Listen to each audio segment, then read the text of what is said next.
Dans cette vidéo, nous allons corriger l'exercice 4 du chapitre 19. Donc on va étudier de façon matricielle un isomorphisme. Donc l'application, on l'appelle phi, elle va de R2 crochet x dans R3, c'est-à-dire un polynôme de degré plus petit que 2, vous associez une liste de 3 nombres. Donc phi de P, c'est P de 0, P' de 0, P de 1. Donc à un polynôme de degré plus petit que 2, vous associez bien une liste de 3 nombres. Alors on vous demande de montrer déjà que c'est un isomorphisme. Alors, on va essayer de simplifier la preuve en utilisant la notion de dimension.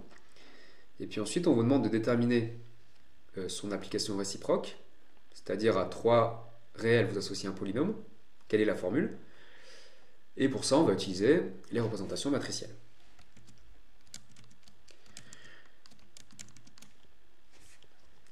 Alors, première question, c'était qu'on avait un isomorphisme. Donc on montre d'abord que phi est linéaire, bon, de façon assez classique. Ensuite, il faut montrer que phi est injective, donc pour ça on va regarder son noyau. Alors on prend P, un polynôme de R2 crochet x, donc qui est degré plus petit que 2, on peut l'écrire ax carré plus bx plus c. ABC sont 3 nombres, A peut être nul, il n'y a pas de problème. Et donc on cherche à quelles conditions sur ABC, P est dans le noyau.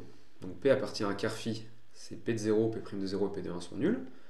Ça donne ce système. On trouve que A et BC sont nuls, et donc c'est équivalent à dire que P est le polynôme nul. Donc le noyau de phi ne contient que le polynôme nul, donc phi est injectif. Argument de dimension, comme l'ensemble de départ et d'arrivée sont de dimension 3, qui est fini, eh bien on sait que phi est un isomorphisme de R2 crochet x vers R3. Je n'ai pas eu besoin de montrer la surjectivité. Alors, question suivante.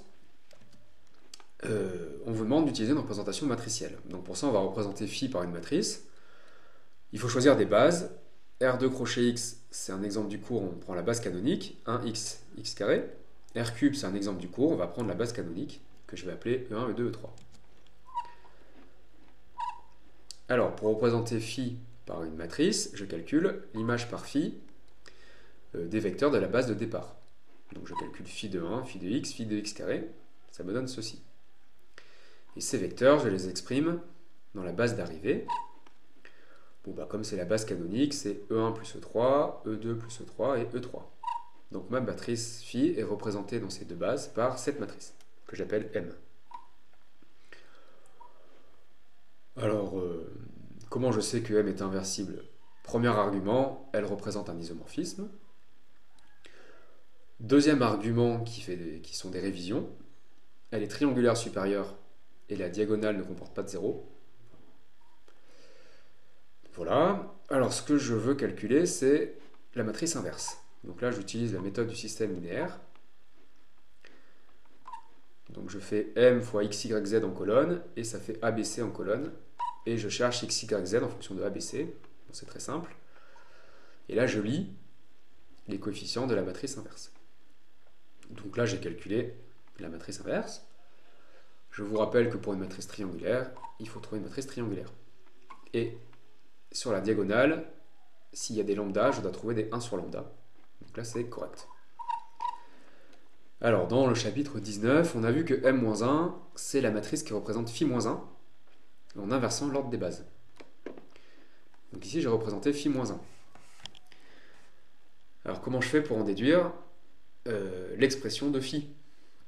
De phi-1, pardon. C'est-à-dire, si je prends un vecteur V de composante ABC dans R3, que vaut phi-1 de ABC? Eh bien, je passe par les matrices. Donc, ce vecteur V dans la base canonique de R3, il est représenté par la matrice colonne ABC. Et je fais M-1 fois ABC. Ça me donne la matrice de phi-1 de V dans la base canonique de R2 crochet x. Donc, ça fait ceci. Donc ça, ce sont des coordonnées dans la base 1x, x carré. Donc j'obtiens que phi-1 de ABC, c'est le polynôme A plus bx plus c moins 1 moins b, x au carré. Et donc là, j'ai bien déterminé l'application phi-1. À un vecteur de R3, j'associe un polynôme de degré plus petit que 2.